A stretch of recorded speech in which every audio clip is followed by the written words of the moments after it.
하나님의 말씀 보시겠습니다. 하나님의 말씀 마태복음 14장 13절부터 21절의 말씀입니다.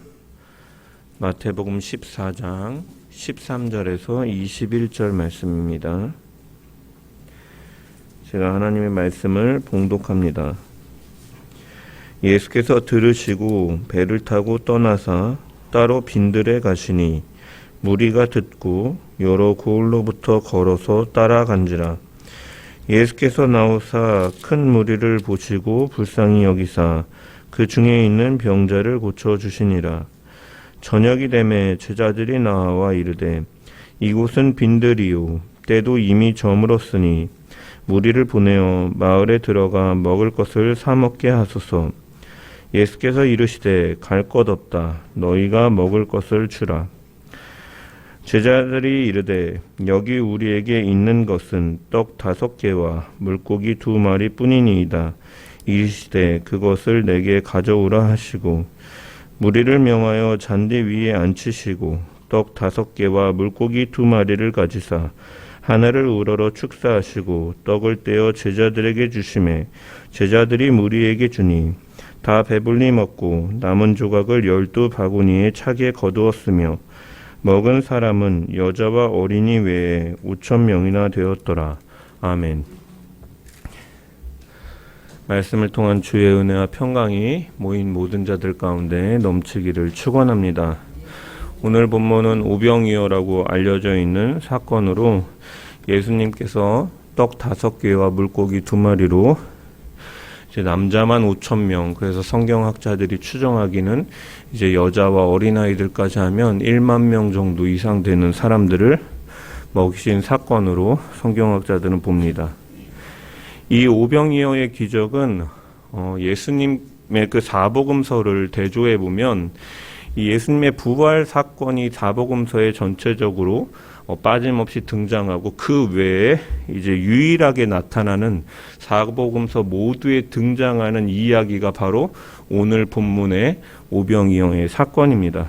그만큼 사복음서 기자들이 이제 성경을 기록할 때 이 오병이어 사건을 모두 다루고 있다라는 것은 그만큼 이 표적이 예수님의 사역에 있어서 그리고 또한 초대교회에 있어서 얼마나 중요한 것인지를 보여주는 하나의 지표라고 할 수가 있습니다.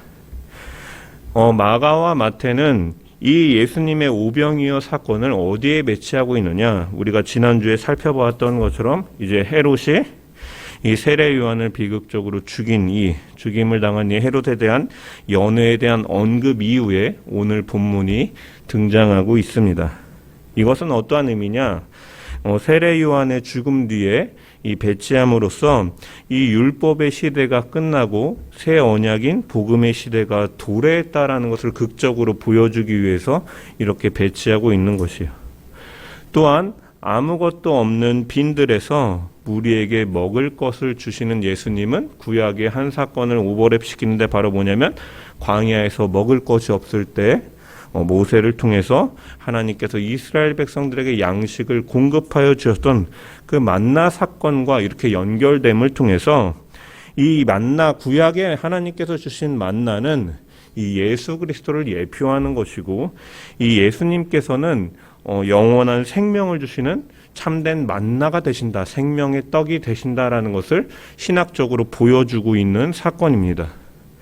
그래서 오늘 본문을 조금 더 구체적으로 살펴보면 우리가 지난주에 이제 14장 앞부분에서 이제 헤롯에 대한 예수님을 배척하는 자의 대표자, 이스라엘의 지도자로서의 한 예로 헤롯을 살펴보았고 이제 예수님에 대해서 이렇게 헤롯과 예수님이 이렇게 연달아서 나옴을 통하여 마태는 의도적으로 이 헤롯과 예수님을 대조하고 있습니다. 이미 마태복음 이러한 문학적인 기법이 마태복음 2장에서도 사실은 등장하는데 동방박사들이 별을 따라 찾아와서 유대인들의 왕이 어디 계시냐라고 소식을 전했을 때 먼저 왕궁에 찾아가서 전하니까 이 왕궁에 있던 헤롯은 그 소식을 듣고 굉장히 불안해했죠. 그리고 이에 비해서 예수님께서는 이제 그 헤롯이 이 죽이기 위해서 이제 군사들을 시켜가지고 사내 아이들을 진멸하라고 명했을 때 이 칼을 피해서 들판을 이 도망 다니시는 메시아가 이렇게 헤롯의 왕궁에 있던 헤롯과 들판에서 피하는 예수 그리스도가 연달아서 등장을 하지만 이때 이미 마태는 뭐라고 말하냐? 미가서 5장 2절의 말씀을 인용해서 유대 땅 베들레헴아 너는 유대 고을 중에 가장 작지 아니하도다 내게서 한 다스리는 자가 나와서 내 백성 이스라엘의 목자가 되리라 하셨음이니라 라고 말씀하심을 통해서 이 미가서의 말씀을 인용함을 통해 헤롯은 왕궁에 있고 메시아이신 예수님은 칼을 피하는 빈들에 계시지만 광야에 계시지만 이 예수님께서 이스라엘의 목자로 다윗의 후손으로 열방을 통치할 메시아로 오셨음을 이미 마태는 담대하게 2장에서 선포하였다라는 것이죠. 마찬가지로 오늘 본문 앞단락에서 이 예수 그리스도를 듣고 알아도 믿음으로 받아들이지 못하는 이스라엘의 지도자의 대표적으로 등장하는 헤롯에 이어서 마태는 오병이어의 사건을 통해 예수님과 헤롯이 어떻게 다른 왕이며 누가 진정한 목자가 되는가를 대조적으로 보여준다라는 것입니다. 그래서 헤롯은 어떠했습니까? 우리가 지난주의 말씀을 우리가 기억을 떠올려 본다면 헤롯은 자신의 궁전에서 이 헤롯 안디바는 잔치를 벌였죠. 세례 요한을 죽일 당시에도 이 자신의 생일을 맞이해서 잔치를 벌이고 술에 취하고 가물을 즐기는 이 헤롯의 궁전은 어떻게 보면 환락을 즐기는 장소로 비춰지고 있습니다. 그런데 당시 이스라엘 백성들의 삶은 어떠했느냐? 그들은 굉장한 빈곤에 처해 있었다라는 것이죠. 왜냐? 로마의 압제 가운데 있었고 그 로마가 그 많은 전쟁을 치르기 위해서 이런 식민 지배국들에게 많은 세금을 이미 부과하고 있는 상태. 거기다가 우리가 복음서를 통해서 살펴보면 통해서 그 당시에 세리가 어떠한 일들을 벌였는가, 어떠한 부정한 일들을 벌였는가, 우리가 마태의 이야기를 통해서도 살펴보았지만 세리들은 그 세금에 더해서 자신들이 부당한 개인적인 이득을 취하기 위해서 백성들에게 더 많은 짐을 지어줬다라는 것이죠. 거기다가 종교 지도자들은 어떠했느냐?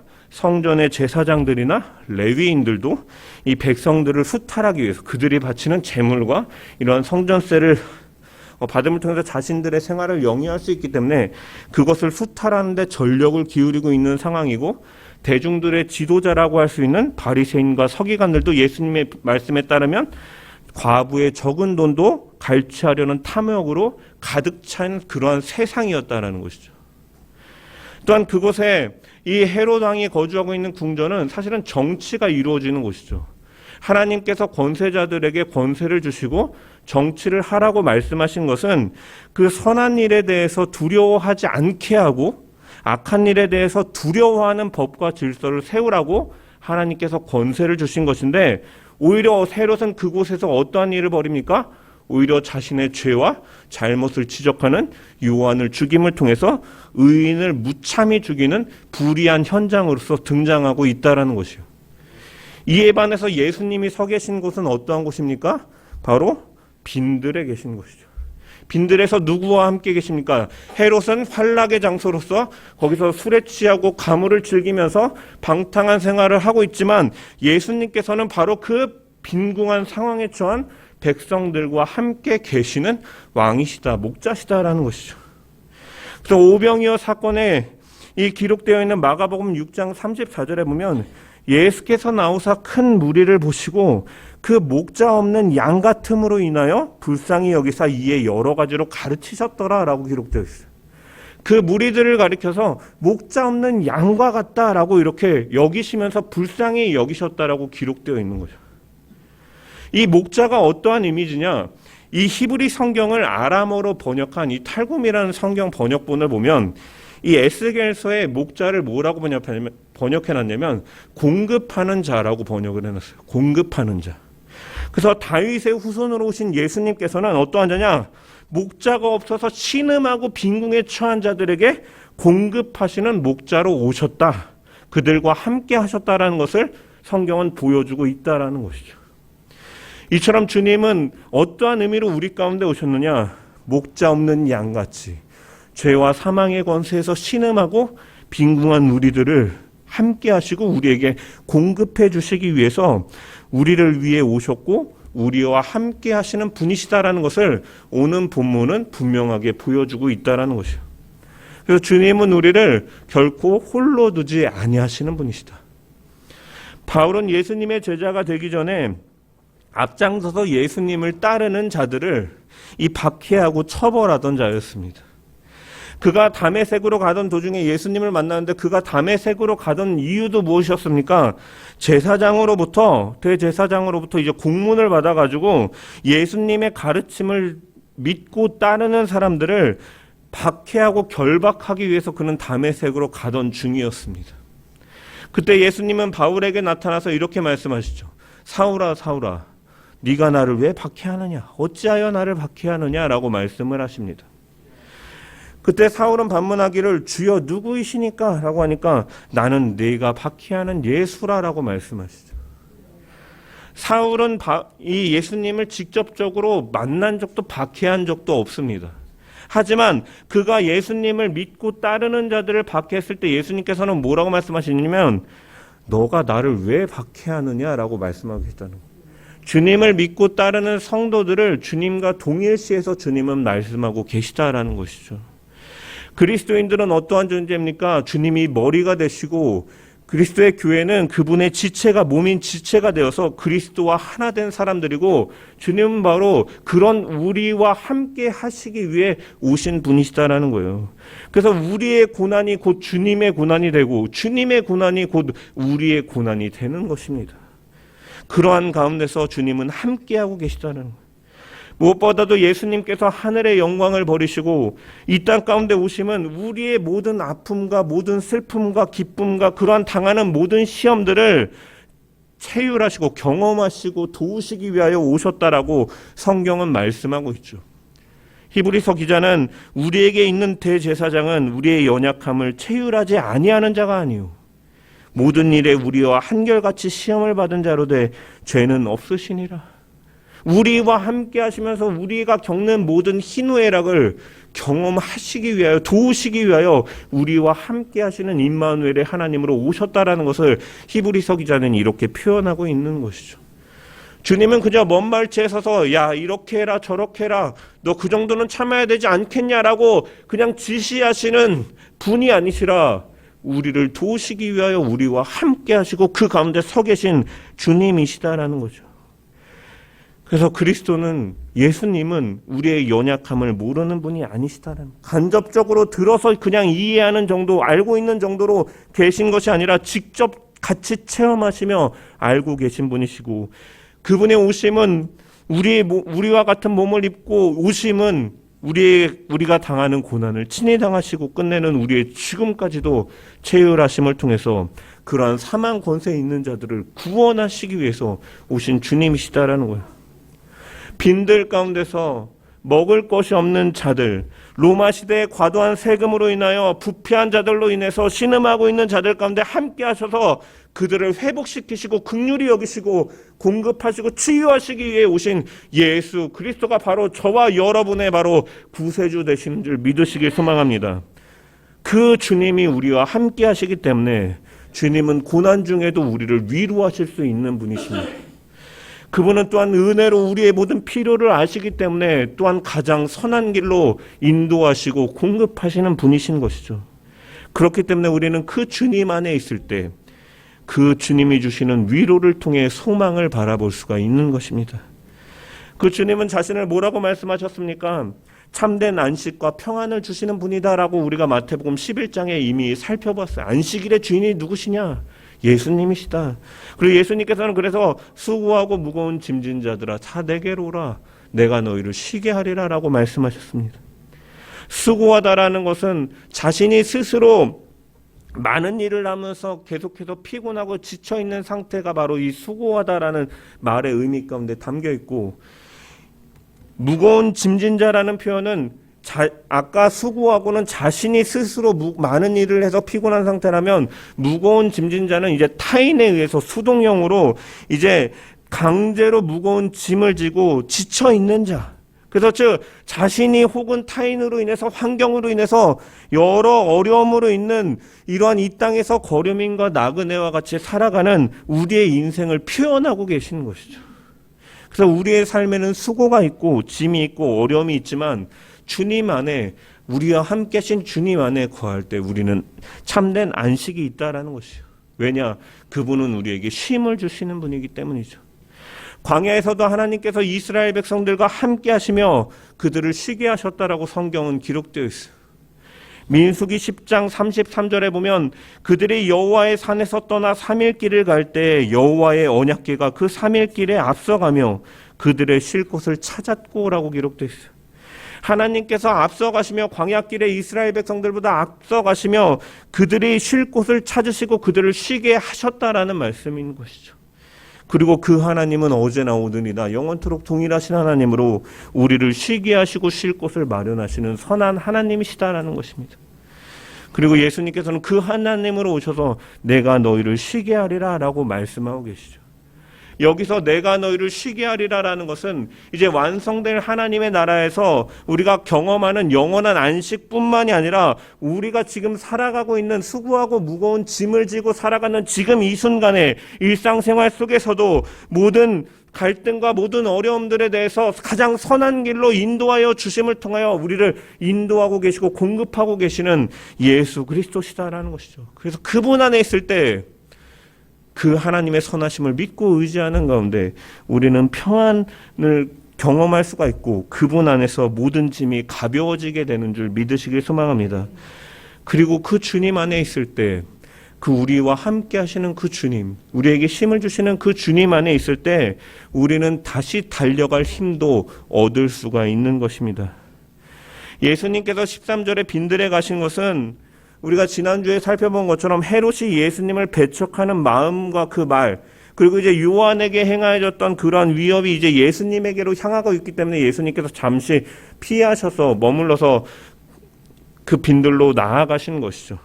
또 한 가지 이유가 있는데 뭐냐면 이 오병이어 사건이 병행되어 있는 이 마가복음 6장을 보면은 예수님께서 12제자를 이제 파송하셔가지고 그 복음을 전하게 하시고 그들이 돌아와서 이 30절에 보면 이 제자들이 자기들이 행한 것, 자신들이 가르친 것, 귀신을 내어 쫓은 것 이런 것들을 예수님에게 보고하니까 예수님께서 수고한 제자들에게 너희는 따로 한적한 곳에 가서 쉬어라 라고 말씀하시면서 배를 타고 한적한 곳으로 가셨다라고 마가복음에 기록되어 있습니다.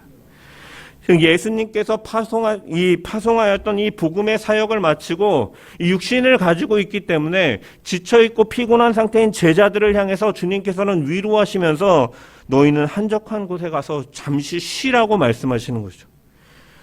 주님이 주시는 쉼은 단순히 그냥 너 이제 편하게 끝까지 있어라고 말씀하시는 것이 아니라 제자들이 열심히 복음의 사역을 감당했기 때문에 피곤한 것을 아시고 주님은 그들을 위로하시고 잠시 힘을 얻게 하시고 또 다시 달려갈 힘을 얻게 하시기 위해 그들에게 쉬게 하셨다라는 것이죠. 그 쉼은 영원한 것이 아니라 계속되는 사명의 감당을 위해서 우리가 다시금 힘을 얻어 사명을 지속할 수 있도록 하는 계기로서 주님께서 또한 주고 계시다라는 것이죠. 주님이 주시는 힘은 그렇기 때문에 표대를 향하여 끝까지 달려나가게 하는 힘이 있다라는 것이에요. 우리의 힘으로 구원을 이룰 수가 있습니까? 없다라는 것이죠. 우리의 힘으로는 쓰러지고 넘어지고 연약하고 미끄러질 수밖에 없는 존재이지만 우리와 함께 계시고 우리를 도우시고 적절한 때마다 쉼을 주시며 공급하여 주시는 주님 안에 있을 때 우리는 다시금 달려가서 표대를 향하여 결승점을 향하여 달려갈 힘을 공급받을 수 있다라는 것입니다. 그래서 우리는 주님 안에서 우리는 언제나 거함을 통해서 말씀을 통해 은혜를 누리고 기도를 통해서 그분과 교제하며 그분이 주시는 참된 위로와 안식을 경험하고 그 주님이 주시는 힘 속에서 다시금 표대를 향하여 끝까지 달려나가는 우리 모든 자들 되기를 주의 이름으로 간절히 축원합니다. 예수님께서는 이제 예수님이 타신 배를 쫓아서 따라온 무리들을 보시고 이제 빈들에서 만나시죠. 그리고 많은 자들을 고치시고 이제 가르치십니다. 그러던 중에 이제 예수님의 그 말씀이 너무 재밌고 신기하고 그가 행하는 이적이 너무나 놀랍고 하니까 이제 사람들은 시간이 가는 줄 모르고 예수님에게 집중하고 있는 상황입니다. 그러다가 이제 해가 저물고 이 많은 인원들이 이제 배가 고파 굶주려 있는 상황에서 사실 하루에 이 식사를 세 끼를 제대로 챙겨 먹을 수 없는 시대 속에서 이 사람들이 얼마나 배고픔에 굶주려 있겠습니까? 그래서 그렇지만 빈들이기 때문에 먹을 것이 없는 이런 상황 가운데 그들이 처해 있다라는 거예요. 그리고 이 상황은 어떠한 것을 가리키냐? 예수님 하나님께서 이스라엘 백성들을 애굽에서 출애굽시키시고 광야로 인도하셨지만 광야는 척박한 곳이므로 먹을 것이 없었던 그러한 상황을 연상시키는 거예요.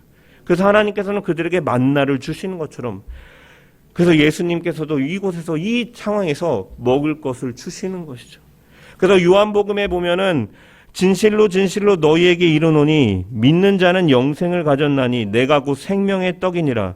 너희 조상들은 광야에서 만나를 먹었어도 죽었거니와 이는 하늘에서 내려오는 떡이니 사람으로 하여금 먹고 죽지 아니하게 하는 것이라. 나는 하늘에서 내려온 살아있는 떡이니 이 떡을 먹으면 영생하리라.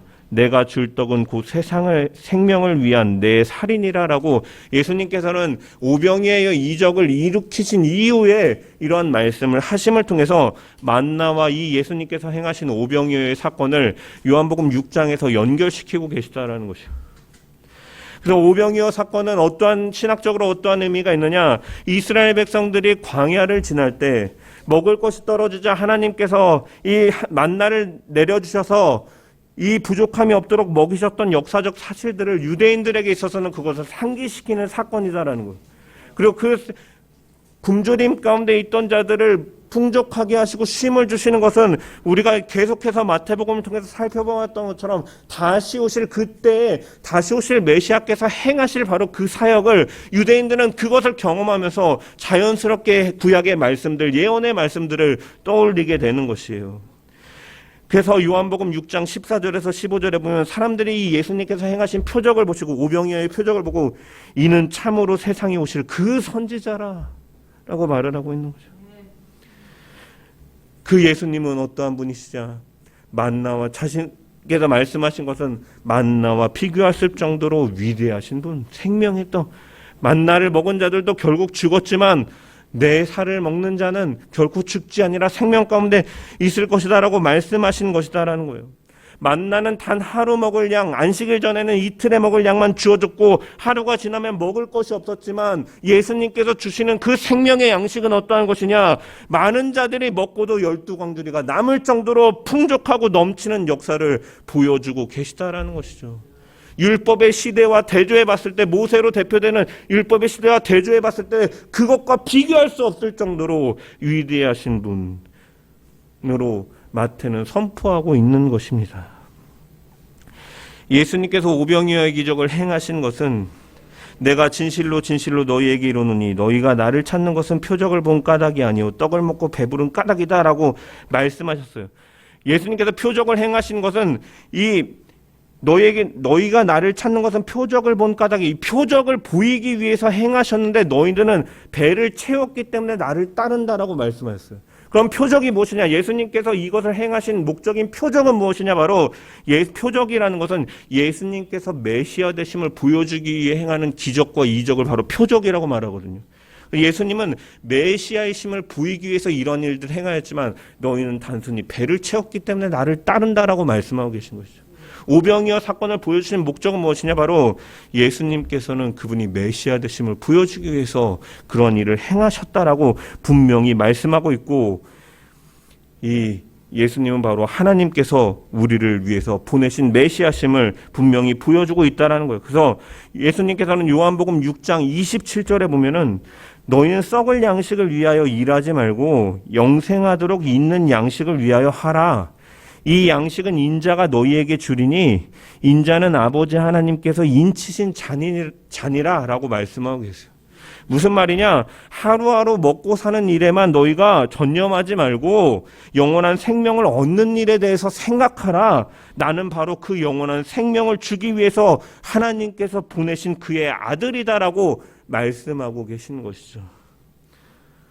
그분은 바로 백성을 먹이시는 참 목자시고 하나님께서 구약에 예언한 우리를 구원하기 위하여 보내신 바로 메시아시며 그분은 우리를 생명으로 이끄시는 참된 양식이다라는 것이요. 예수님은 자신의 생명의 떡이라고 말씀하시는 것입니다. 이분이 바로 성경에서 계속해서 말씀한 타락한 인류에게 하나님께서 은혜로 보내주신 바로 약속된 메시아가 바로 예수 그리스도시다라는 거예요. 자기 백성을 저희 죄에서 구원할 자, 그분은 그리스도, 바로 메시아다라는 거죠. 그분은 어떠한 분이냐? 하나님이 인치신 자, 하나님의 능력을 가지신, 신적인 능력을 가지신 하나님의, 참 하나님의 아들이시다라는 거죠. 하나님이 유일하게 인정하신 구원의 길이다라는 것입니다. 다른 길은 없다라는 것이죠. 예수 그리스도가 하나님의 아들이시며 하늘로부터 우리에게 임하시는 참된 생명의 근원이시라는 것, 그리고 그분이 우리를 위하여 지신 십자가와 은혜로 말미암아 우리는 그 생명에 나아갈 수 있다는 사실을 기억하면서 우리는 그 사실을 확실히 믿고 그 사실을 확실히 믿음 가운데 거함을 통하여 주님께서 주시는 은혜와 힘을 공급받음을 통하여 끝까지 달려나가는 주의 백성들이 되어야 될 줄 믿습니다. 또한 우병이어 사건이 우리에게, 이 사건이 기록함으로써 우리에게 주는 교훈이, 중요한 교훈이 있습니다. 바로 예수님께서는 우리에게 주신 사명을 따라 잘 살기를 바라는 그 사명을 강조하기 위해서 성경은 이 메시지를 우리에게 전달해주고 있다는 것이죠. 예수님께서는 빈들까지 예수님을 따라온 자들을 외면하지 않으시고 불쌍히 여기십니다. 그리고 이 마음을 제자들이 품고 또한 그렇게 행하기를 바라는 가운데 제자들에게 명령하신 것이에요. 본문 16절의 말씀을 보면은 예수께서 이르시되 갈 것 없다, 너희가 먹을 것을 주라 라고 말씀하십니다.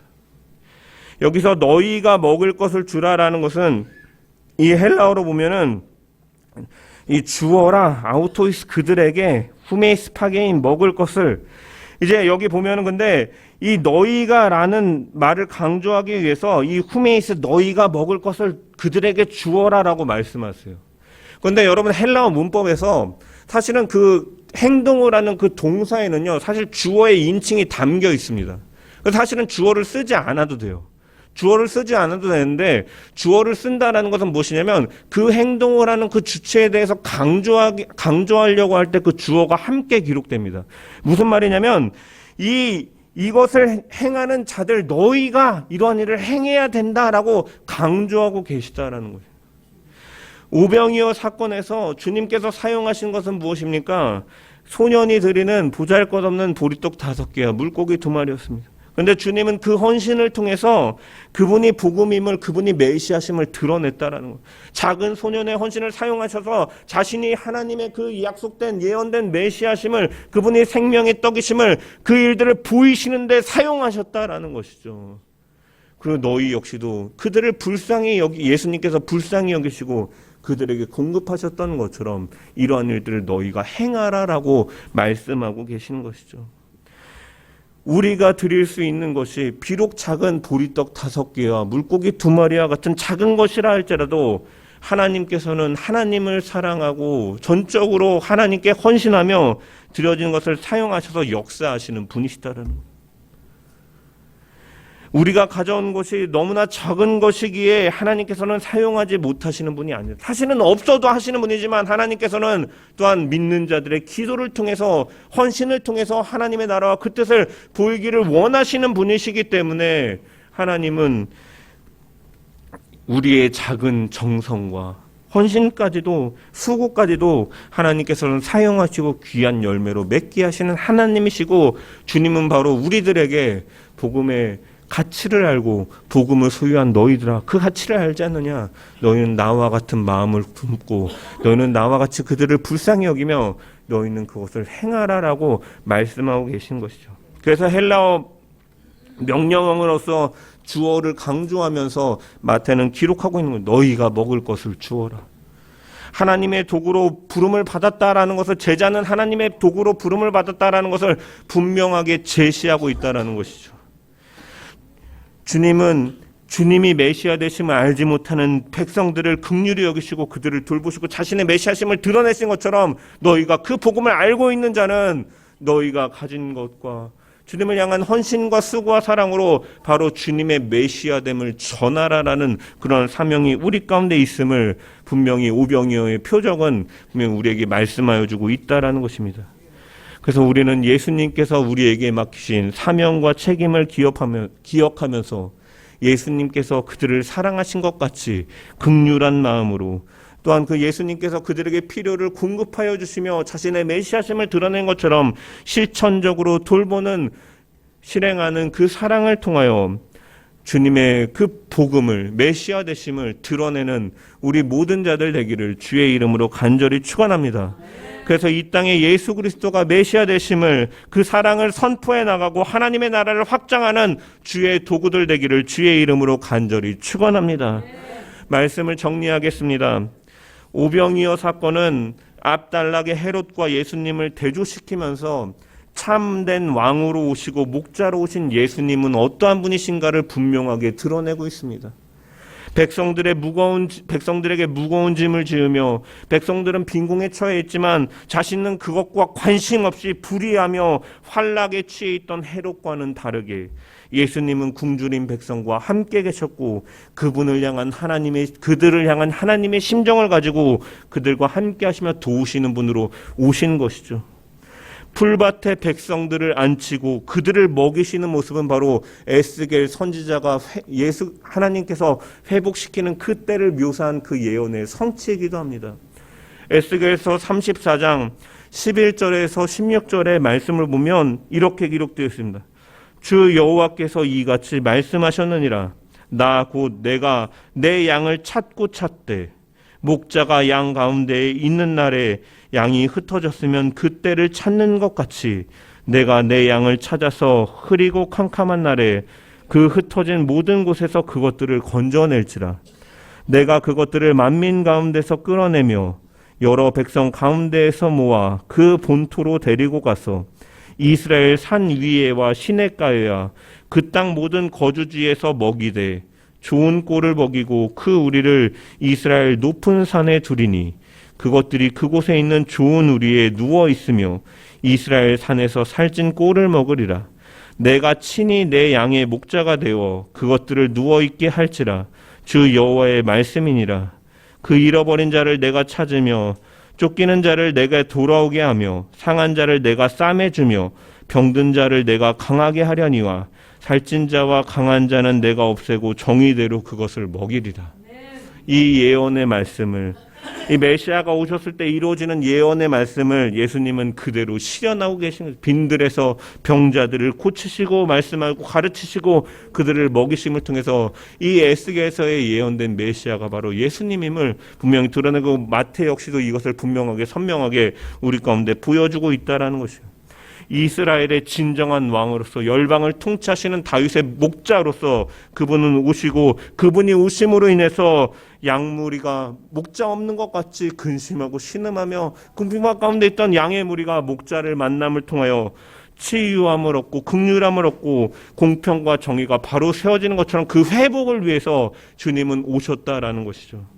그리고 그분은 우리를 도우시기 위하여 우리와 함께 하시는 분이시고, 그분 안에 있을 때 우리는 평안과 쉼과 안식을 누릴 수가 있습니다. 예수님은 진정한 만나로, 생명의 떡으로 메시아로서 유대인과 이방인을 위해 오신 분, 우리를 구원하러 오신 분임을 오늘 말씀은 분명하게 드러내고 있기에 우리는 이 믿음으로 예수 그리스도를 주로 고백하고 늘 주님 안에 거함을 통하여 참 쉼과 안식과 평안을 누리며 살아가는 저와 여러분이 되어야 될 줄 믿습니다. 그리고 그런 자에게 주님은 이 사명을 주시는 분이십니다. 책임을 주시는 분입니다.